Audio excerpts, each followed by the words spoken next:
परम श्रद्धेय महंत गुरुवर्य श्री रामगिरी जी महाराज, इस वर्ग को देखने के लिए देश के अन्य अन्य भागों से यहाँ पर उपस्थित हमारे प्रमुख अतिथिगण, माननीय सर्वाधिकारी जी, माननीय विदर्भ प्रांत संघ चालक जी, माननीय नागपुर महानगर के संघ चालक जी, उपस्थित अन्य अधिकारीगण, आत्मीय स्वयंसेवक बंधु, उपस्थित नागरिक सज्जन एवं माता भगिनी, इस वर्ग के समापन के कार्यक्रम को प्रतिवर्ष हम लोग देखते हैं। इस बार विशेष योग बना है। आज 5वें गुरु महाराज सदगुरु श्री अर्जुन देव जी महाराज का शहीदी दिवस है। उनको बहुत प्रताड़नाएं कष्ट देकर शहीद किया गया। धर्म के लिए वो हंसते हंसते शहीद हो गए। कल भी महाराणा प्रताप की जयंती थी और भगवान बिरसा मुंडा का निर्वाण दिन था। महापुरुषों के ये स्मरण जिन दिनों हमें हो सकते हैं, उन दिनों पर यहाँ पर देश हित में अपने आप को योग्य बनाने की साधना करने वालों का उपक्रम देखना और उनके साथ कुछ राष्ट्र के विचार में सहयोगी होना, ये मैं मानता हूँ हमारे लिए अत्यंत शुभयोग है। क्योंकि बाहर तो वातावरण दूसरा है। चुनाव संपन्न हुए, उसके परिणाम भी आए, कल सरकार भी बन गई, ये सब हो गया, लेकिन उसकी चर्चा अभी तक चलती है। जो हुआ वो क्यों हुआ, कैसे हुआ, क्या हुआ,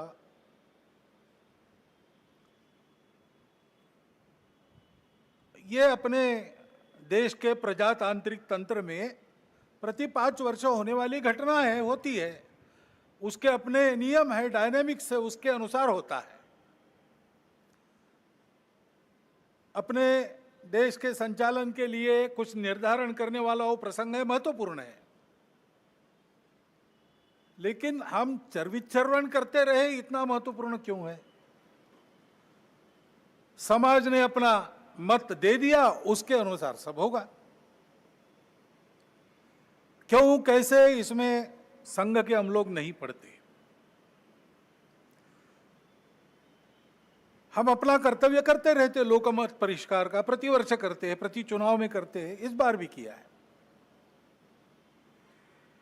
बाकी क्यों हुआ क्या हुआ इस चर्चा में पढ़ते नहीं, क्योंकि आज ही कल ही आदरणीय सत्यप्रकाश महाराज जी ने हमको एक वचन बताया कबीर जी का। सार रूप में हम लोग उस प्रकार से विचार करते हुए इन सब बातों को देखते हैं। निर्बंधा बंधा रहे, बंधा निर्बंधा होई, कर्म करे करता नहीं, दास कहाए सोई।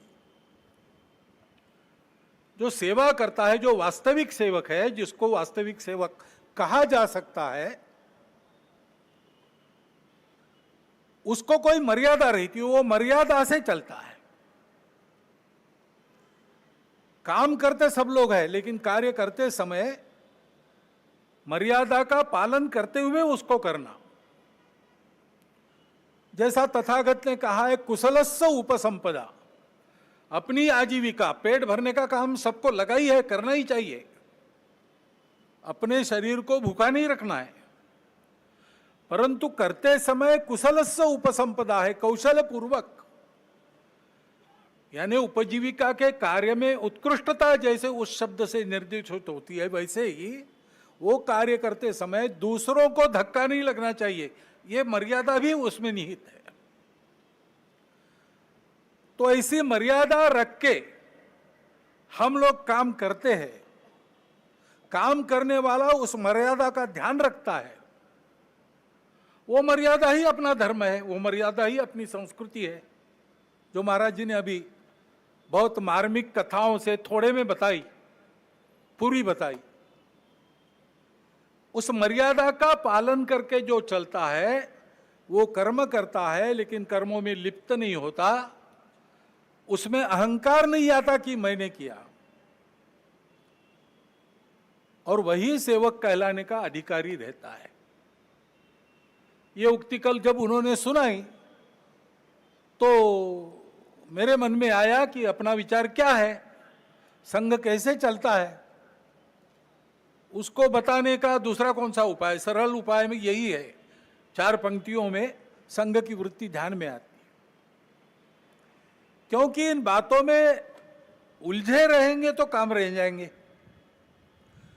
और चुनाव प्रचार की या चुनाव में जो होता है उसकी बात ऐसी है, वास्तव में तो प्रजातंत्र की अनिवार्य आवश्यक प्रक्रिया है, और उसमें 2 पक्ष रहते हैं, इसलिए स्पर्धा रहती है। स्पर्धा रहती है तो दूसरे को पीछे करने का, स्वयं को आगे बढ़ाने का काम होता ही है, होना ही चाहिए, परंतु उसमें भी एक मर्यादा है, असत्य का उपयोग नहीं करना। चुने क्यों जा रहे लोग संसद में जाएंगे, बैठकर अपने देश को चलाएंगे, सहमति बनाकर चलाएंगे। हमारे यहां तो परंपरा सहमति बनाकर चलने की है।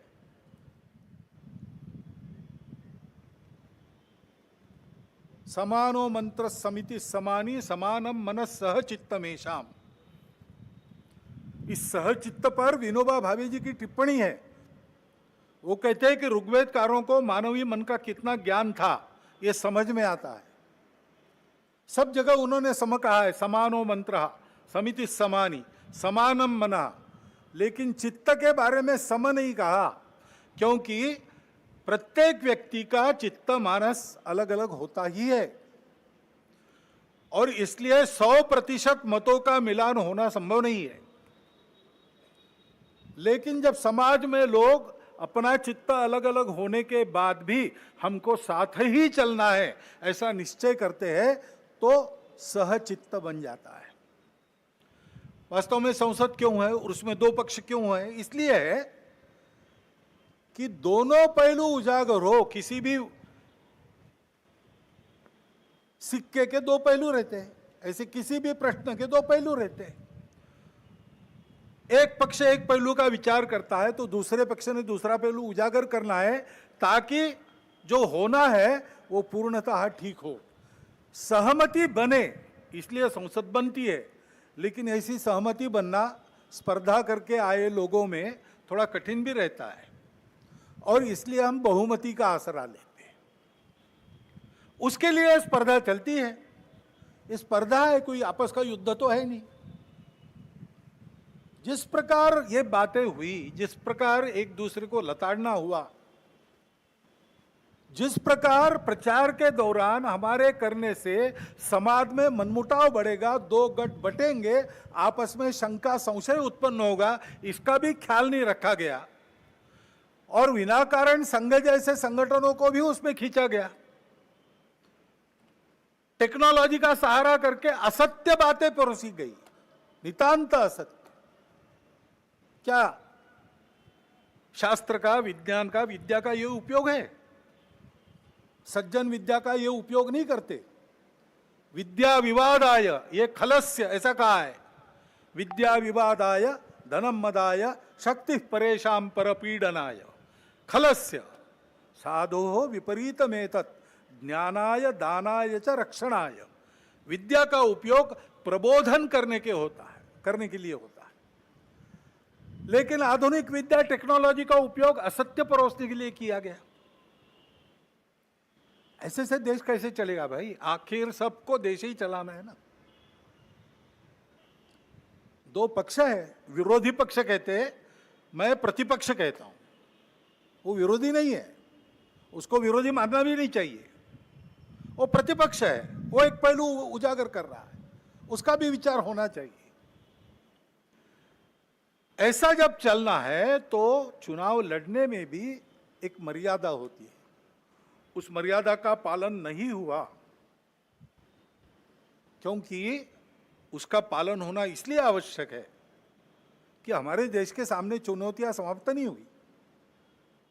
अब सरकार बन गई, वही सरकार फिर से आ गई, एनडीए। अब ये ठीक है, पिछले 10 वर्षों में बहुत कुछ अच्छा हुआ है। आर्थिक हमारी स्थिति, आधुनिक दुनिया जिन मानकों को मानती है, जिसके आधार पर आर्थिक स्थिति का मापन करती है, उनको लगाए तो हमारी आर्थिक स्थिति बहुत अच्छी हो रही। सामरिक स्थिति हमारी निश्चित रूप से पहले से अधिक अच्छी है। दुनिया भर में हमारे देश की प्रतिष्ठा बढ़ी है। कला क्षेत्र में, क्रीड़ा क्षेत्र में, ज्ञान विज्ञान के क्षेत्र में, संस्कृति के क्षेत्र में हम सब लोग विश्व के सामने आगे बढ़ रहे हैं। हमको धीरे धीरे मानना विश्व के प्रगत देशों ने भी शुरू किया है। लेकिन इसका मतलब ये नहीं है कि हम चुनौतियों से मुक्त हुए। अभी उन बातों से मुक्त होकर जो चुनाव के आवेश में अतिरेक हो गया, उससे मुक्त होकर हमको आने वाली बातों का विचार करना है, समस्याओं से राहत लेनी है। अभी हम बैठे हैं, गर्मी लग रही है, अभी तो ठंडा हो गया, लेकिन कुछ दिन पहले कितनी गर्मी थी। इस वर्ष हर वर्ष से बहुत अधिक गर्मी हुई और सर्वत्र हुई, हिल स्टेशंस में भी हुई। बेंगलुरु जैसे महानगर में जल का संकट आ गया। हिमालय के हिमनदियों के पिघलने के बारे में तरह तरह की बातें छप रही है। ये पर्यावरण का सारी दुनिया पर संकट है। भारत जो संस्कारों से ही पर्यावरण का मित्र बनकर चलता है, कृतज्ञता पूर्वक नदियों को, वृक्षों को, पहाड़ों को, पशुओं को, पक्षियों को पूजता है, उनके साथ अपना संबंध मानता है, वहां भी यह संकट खड़ा हुआ है। क्योंकि विकास पथ की दृष्टि अधूरी है। उसको बदलना होगा, सबको बदलना होगा। लेकिन जिसके पास ये दृष्टि पहले से है, वो भारत अपने आप को कैसे बदलता है ये देखकर दुनिया उसका अनुकरण करने वाली है। तो हमको अपना स्व के आधार पर एक विकास पथ ठीक से बनाना है। अभी उस स्व का विचार करके भी बहुत सी बातें हो रही है, लेकिन हमको मूल से विचार करके दृष्टिगत सारी बातें बदल के करना पड़ेगा। ज्ञान विज्ञान का जो आधुनिक सारा प्रवास और प्रयास है, उसको भी ध्यान में रखकर हमारे परंपरा का ज्ञान जो काल सुसंगत है, उसको साथ लेकर दृष्टि वो रखकर कि वसुधैव कुटुंबकम, और सृष्टि अपनी माता है। हम सृष्टि के विजेता नहीं है, हम सृष्टि के अंग है। वो माता है, उसका दोहन करना है, उसका पोषण होना चाहिए, इस पर ध्यान देना है। उस ढंग से विकास की रीति, उस ढंग से अपने विकास के प्रतिमान हमको बनाने पड़ेंगे। उसके लिए देश में शांति चाहिए जगह जगह, और समाज में कलह ये नहीं चलता। अब 1 साल से मणिपुर शांति की राह देख रहा है, उसके पहले 10 साल शांत रहा। पुराना गन कल्चर समाप्त हो गया ऐसा लगा, और अचानक जो कलह वहां पर उपज गया या उपजाया गया, उसकी आग में अभी तक जल रहा है, त्राही त्राही कर रहा है। कौन उस पर ध्यान देगा? प्राथमिकता देके उसका विचार करना ये कर्तव्य है। समाज में कितनी बातें आ रही, भले घर की महिलाएं शराब पीकर कार चलाती है और नीचे लोगों को रौंद देती है।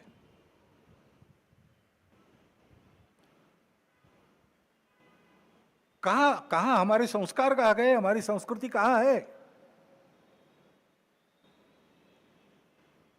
जो संस्कृति अभी तक दुर्जेय सी बनी है, अभी भी उसको कोई नहीं जीत सकता। लेकिन उस संस्कृति के वाहक हम लोग उसकी परवाह रखेंगे तभी। इसलिए समाज में पीढ़ी दर पीढ़ी चलने वाले, संपूर्ण सृष्टि की धारणा करने वाले धर्म के संस्कार, जो संस्कृति हमको सिखाती है, उस संस्कृति के पनपने का, आगे की पीढ़ी तक पहुंचने का प्रश्न खड़ा हो गया है। जिन्होंने उसको त्याग दिया उनकी स्थिति दुनिया में अच्छी नहीं है। भले ही भौतिक वैभव होगा, परिवार टूट रहे हैं, मन में अशांति है, छोटे बच्चे बंदूक लेकर अपने विद्यालय के सहपाठियों को गोलियों से भून डालते, ऐसी परिस्थितियां आती है। पिताहीन मातृत्व, कितनी बातें हैं। क्या हमको वैसे बनना है? क्या हमको अपना परिवार प्यारा नहीं है? क्या अपने हमारे सगे संबंधी हमारे कुछ नहीं लगते?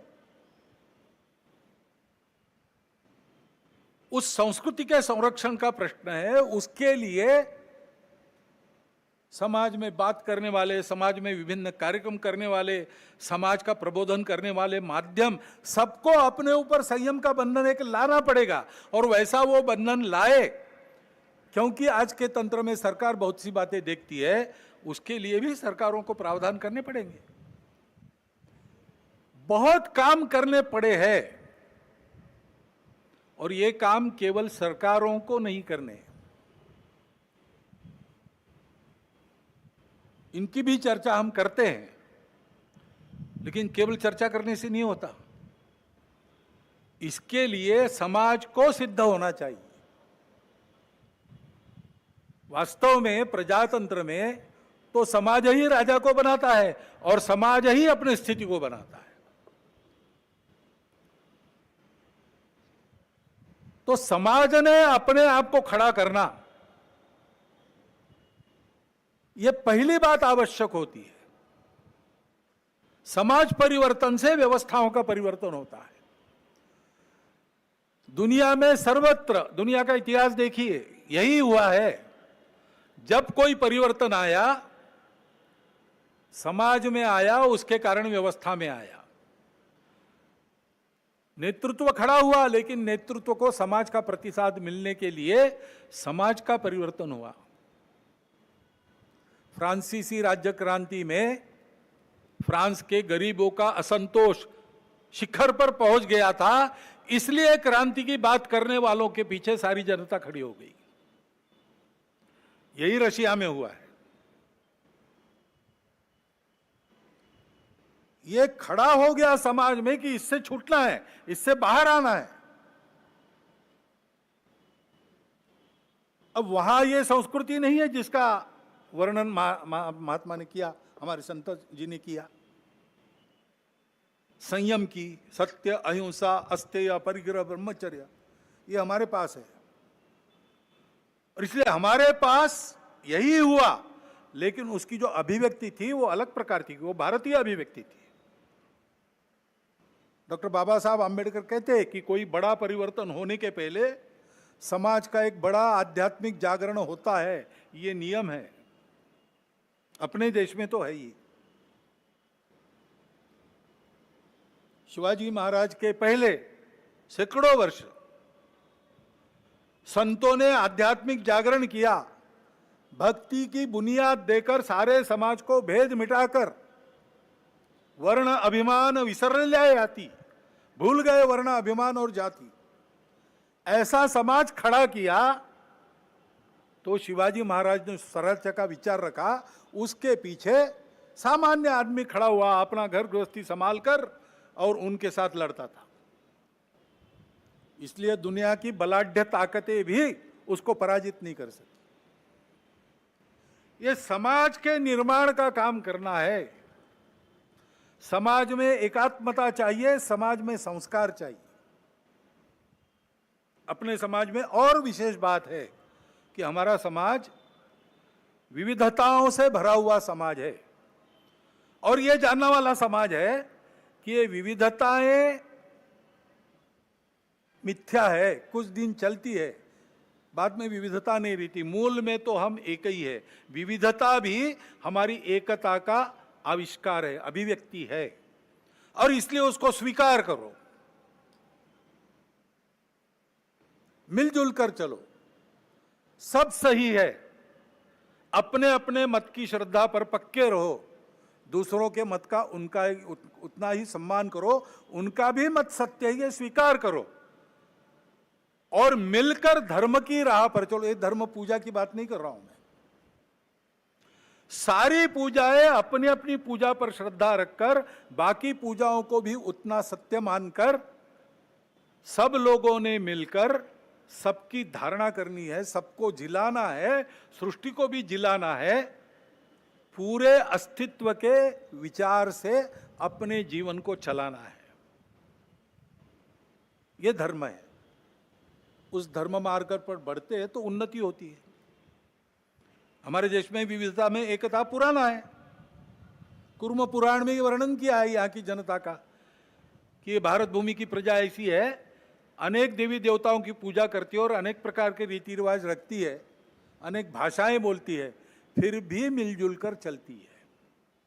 अथर्ववेद की ऋचा भी प्रसिद्ध है, जन्म बिभ्रति बहुधा विवाचसम नाना धर्माणम पृथ्वी में यथोकसम। ये हमारी रीति है। जब इस रीति को हम भूल गए तब से हमारा पतन हुआ। तब हमने अपने ही भाइयों को अस्पृश्य कहकर दूर रखा। कोई इसके पीछे न्याय नहीं है, कोई शास्त्र इसके पीछे नहीं है, नहीं इसको वेदों का आधार है, न उपनिषदों का आधार है।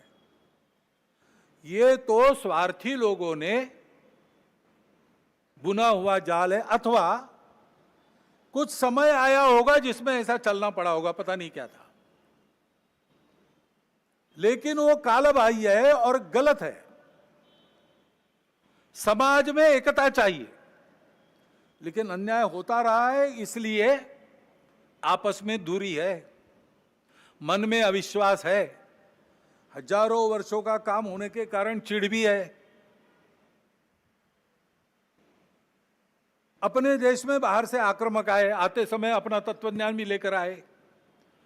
यहाँ के कुछ लोग विभिन्न कारणों से उनके विचारों के अनुयायी बन गए, ठीक है, अब वो लोग चले गए, विचार उनके रह गए, उसको मानने वाले रह गए, है तो यहीं के विचार, वहां के हैं, तो यहां की परंपरा को उससे कोई फर्क नहीं पड़ता।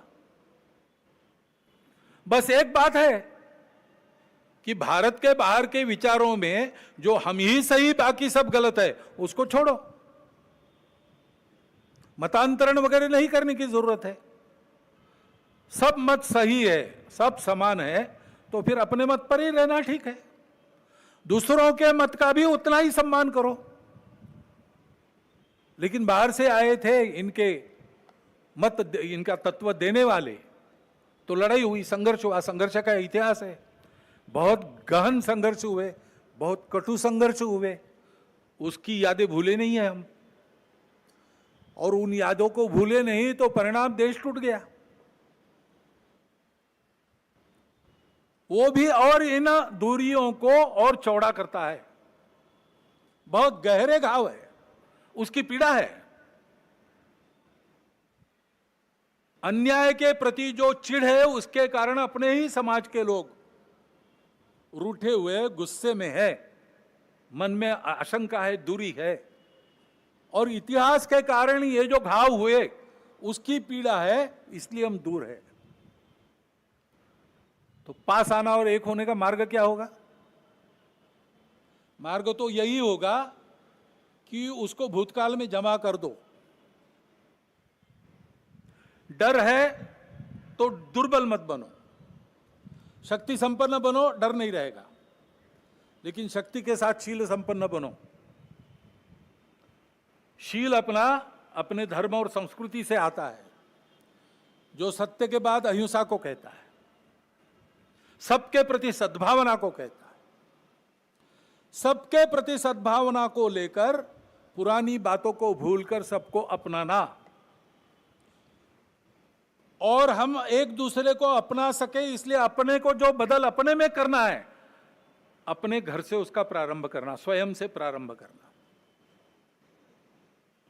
जैसे अपने ही बंधुओं को जो हमने ही दूर किए, उनको लेने के लिए ये जो जाति पाति की बात है, it should go out lock stock and barrel, ऐसा बाला साहब ने कहा है। भाषण में तो जाती है, कार्यक्रमों में तो जाती है, मेरा आचरण और मेरे घर के आचरण में वो जानी चाहिए। उसके जगह समताधिष्ठित व्यवहार की प्रतिष्ठापना होनी चाहिए। कठिन होगा, लेकिन देश के लिए करना पड़ेगा। हजारों वर्षों से जो पाप हमने किया उसके प्रक्षालन के लिए करना पड़ेगा। ऐसे ही आपस में मिलना जुलना है। भारतोद्भव जो लोग हैं उनसे मिलना आसान है, क्योंकि एक ही बुनियाद है। वही यम नियमात्मक आचरण का पुरस्कार सर्वत्र है और एक से सब निकला है। एकम सद विप्रहा बहुधा वदंती, यही सबकी श्रद्धा है। इसलिए वो तो संबंध रखना, आना जाना, अभेद बरतना, रोटी बेटी सब प्रकार के व्यवहार होने दो। लेकिन जो बाहर की विचारधाराएं आई, उनकी प्रकृति ऐसी थी, हम ही सही बाकी सब गलत। अब उसको ठीक करना पड़ेगा, क्योंकि वो आध्यात्मिक नहीं है। इन विचारधाराओं में जो अध्यात्म है उसको पकड़ना पड़ेगा। पैगंबर साहब का इस्लाम क्या है, सोचना पड़ेगा। ईसा मसीह की ईसाईयत क्या है, सोचना पड़ेगा। भगवान ने सबको बनाया है, भगवान की बनाई जो कायनात है उसके प्रति अपनी भावना क्या होनी चाहिए, सोचना पड़ेगा। सोच समझ के जो समय के प्रवाह में विकृतियां आई है उसको हटाकर, ये जानकर कि मत अलग हो सकते हैं, तरीके अलग हो सकते, सब अलग हो सकता है, हमको इस देश को अपना मानकर उसके साथ अपना भक्तिपूर्ण संबंध स्थापित कर, इस देश के पुत्र सब कुछ अपने भाई है, ये जानकर व्यवहार करना पड़ेगा। और ये होना पड़ेगा तो उसके लिए आदत की आवश्यकता रहती है, क्योंकि विचार तो अच्छे होते हैं, मन को भी अच्छे लगते हैं, बुद्धि भी उनको मान्य करती है, लेकिन दशकों की शतकों की जो आदत है उसको सुधारने में समय लगता है, उसको सुधारने में समय लगता है। और इसलिए उसके लिए रोज व्यायाम करने की आवश्यकता है। वो व्यायाम ही संघ की शाखा है। ये सारी बातें संघ की शाखा में होती है, हंसते खेलते होती है, करने वालों को ध्यान में भी नहीं आता कि जो मैं कर रहा हूं उससे ये हो रहा है। 10-12 साल के बाद पीछे मुड़ के उस समय के स्वयं के चित्र को देखता है तो उसको लगता है कि मैं कितना बदल गया। संघ यही काम करता है, संघ इसी के लिए है। ये करते हुए अपने विश्व के सारे जीवन का आधार बनने वाले भारत को फिर से उस रूप में खड़ा करना, यह कर्तव्य है, इसको करना है। इसलिए यह तपस्या है और इसलिए हम इन सारी बातों को करते हैं। अभी 5 बातों का आग्रह हम समाज के सामने रख रहे हैं। स्वयंसेवक अपने से प्रारंभ करेंगे, कर लिया उन्होंने, शुरू होगा, धीरे धीरे बनेंगे। एक तो बात है सामाजिक समरसता का व्यवहार। अपने कार्य क्षेत्र में जितने प्रकार का समाज रहता है उन सब में अपने मित्र और मित्र कुटुंब होने चाहिए, अपने कुटुंब के। और जहां अपनी शक्ति है कि समाज हमारे कहने से मान सकता है, वहां मंदिर, पानी, स्मशान सबका एक होना चाहिए। पर्यावरण के बारे में हम प्रयास करेंगे, पानी बचाओ, प्लास्टिक हटाओ, हरियाली, पेड़ लगाओ, अपना घर हरित घर बनाओ।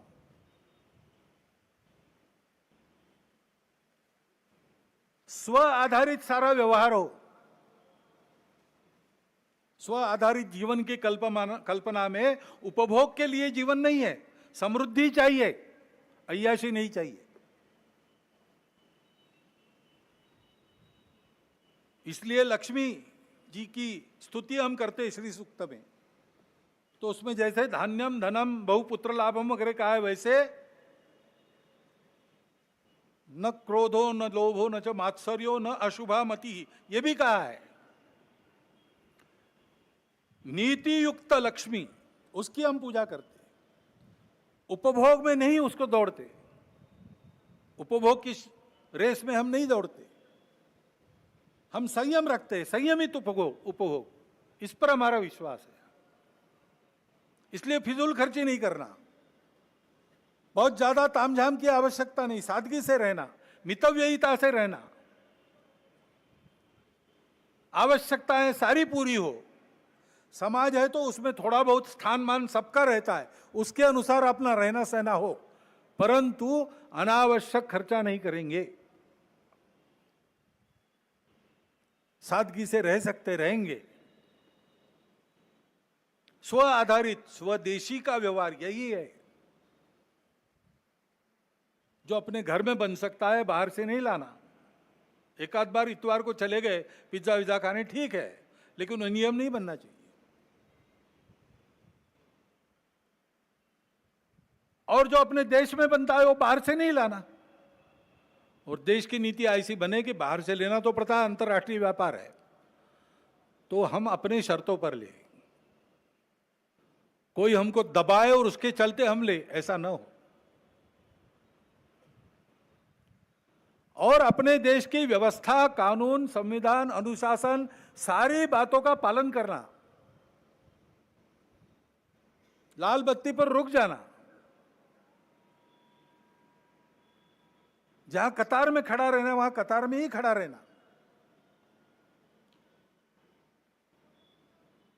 म्युनिसिपालिटी से लेकर तो राज्य सरकार तक, केंद्र सरकार तक कर भरण होता है, समय पर करना, कोई नियम तोड़ना नहीं, कोई व्यवस्था तोड़नी नहीं, अनुशासन में रहना। और ये सारा मैं और मेरा परिवार कर सकूं, इसलिए हफ्ते में एक दिन अपने परिवार के साथ बैठना, अपनी परंपरा, कुल की और देश की, उसकी संस्कृति, उसके मूल्य, उस पर आधारित व्यवहार, इसका स्मरण करना, उनको अपने जीवन में परिश्रम के साथ प्रसंग आया तो प्राण देकर भी निभाने वाले अपने कुल के और अपने देश के पूर्वजों का स्मरण करना, और उसके अनुसार अपना घर है कि नहीं इसकी चर्चा करना, और सहमति से जो तय होता है वो लागू करना। घर के सब लोग एक बार बैठे, श्रद्धानुसार सप्ताह में एक बार भजन करे, श्रद्धानुसार करे, घर में बनाया हुआ भोजन आनंद से करे, और 3-4 घट्टा गपशप करके इन सारी बातों की चर्चा करके धीरे धीरे अपने घर का वातावरण सांस्कृतिक बनाए। जो हजारों वर्षों की, शतकों की, दशकों की, युगों की ऐसी अपनी परंपरा चली है, उस परंपरा की विश्व को आवश्यकता है। हम उसको काल सुसंगत रीति से आधुनिक ज्ञान, विज्ञान और अपनी परंपरा दोनों का समन्वय करते हुए चरितार्थ करेंगे तो दुनिया को राहत मिलेगी, अपना देश भी अच्छा बनेगा, हमारा जीवन भी सुंदर होगा, सार्थक होगा। उस जीवन को बनाने का रास्ता सीखने के लिए स्वयंसेवक संघ की शाखा में आता है, और पूरा समाज संघ की शाखा में आए, ऐसा आग्रह इसीलिए संघ रखता है। वहां क्या क्या होता है, कैसे कार्यक्रम होते हैं, कौन से गीत होते हैं, कैसे सुभाषित होते हैं, ऐसे कार्यक्रमों में से ये आपको देखने को मिलता है। परंतु दूर रहकर देखकर तो इसका कुछ होने वाला है नहीं, इसमें सहयोगी बने, सहभागी बने, इसकी आवश्यकता है। यह संघ की शाखा का कार्यक्रम आपने देखा है, लेकिन संघ के स्वयंसेवक अनेक काम करते हैं। नित्य चलने वाले छोटे बड़े सेवा कार्य और सेवा की गतिविधियां मिलाकर 1,22,000 से ऊपर काम चल रहे हैं। भीड़ होती है तो कैटेगरी अलग बनाकर हमको कुछ बातें छोड़नी पड़ती है गिनने की, इतना वो कार्य बड़ा है। जीवन का कोई क्षेत्र ऐसा नहीं जिसमें संघ के स्वयंसेवक कोई मंच या कोई संगठन बनाकर सक्रिय नहीं, उन सब में आप आ सकते हैं। परंतु ये जो रोज का व्यायाम है शरीर मन बुद्धि का, ऐसे काम में हम रहे, उन कामों से अपने आप को बांध ले, कर्तव्य समझकर करे, लेकिन बांधकर भी निर्बंधा रहे, काम करे लेकिन मैंने किया ये अहंकार न पाले, तो हम इस देश की सच्ची सेवा कर रहे ऐसा होगा। और अपने देश को हम सब लोगों के सच्चे सेवा की आज आवश्यकता है, और विश्व को भी आवश्यकता है। भारत का वो जीवन ध्येय है, पूरे विश्व की सेवा। वो करने लायक भारत को खड़ा करना है तो समाज को इस प्रकार बनना पड़ेगा। समाज ऐसे बनेगा तो व्यवस्थाएं और व्यवस्था चलाने वाले लोग अपने आप उसके पीछे पीछे चलकर ऐसा बनेंगे। हमेशा बुनियाद से शुरू होता है बनाना। केवल भगवान आदि कलश मग पाया रे, पहले शिखर बाद में बुनियाद, ये चमत्कार केवल भगवान कर सकते हैं। और भगवान दुनिया में कोई काम करते नहीं, करवाते हैं। बैठे बैठे सुदर्शन चक्र चला देते, रावण मर जाता, लेकिन मनुष्य रूप लिया, इतने कष्ट सहन किए, सुदूर जंगलों में जाकर, ग्रामों में जाकर जागृति की, वो लोग साथ आए, सामने रहकर लड़े, तब रावण का वध हुआ। शमी पर रखे अपने शस्त्र उतारकर पांडव धर्म युद्ध के लिए सिद्ध हो गए, तब भगवान कृष्ण ने केवल सारथ्य किया। चाहते तो द्रौपदी के वस्त्रहरण प्रसंग में ही कौरवों को भस्म कर देते, लेकिन भगवान पहले शिखर बाद में बुनियाद, ये चमत्कार बहुत कम करते हैं। भगवान की रीति ये है, वो हमको बुद्धि देता है, हमको स्वतंत्रता देता है, संस्कारों के द्वारा शुद्ध बुद्धि के प्रकाश में काम करने का अवसर देता है। हमारे काम करने पर भगवान की लकड़ी लगती है, भगवान की उंगली लगती है। हमारी लकड़ी पर गोवर्धन उठ रहा है, हमको लगता है उंगली भगवान की लगती, परंतु उंगली तभी लगती जब हमारी लकड़ी लगेगी। यही सर्वत्र दुनिया के इतिहास में हुआ है, यही अपने वहां होना चाहिए, होने जा रहा है। हमको उसका निमित्त बन के काम करना है। और इसलिए संघ के इस महाअभियान में आप सबको आमंत्रित करता हुआ, मैं थोड़ा लंबा हुआ भाषण आपने सुन लिया, इसलिए आपका धन्यवाद करता हुआ मेरी 4 शब्द समाप्त करता हूं।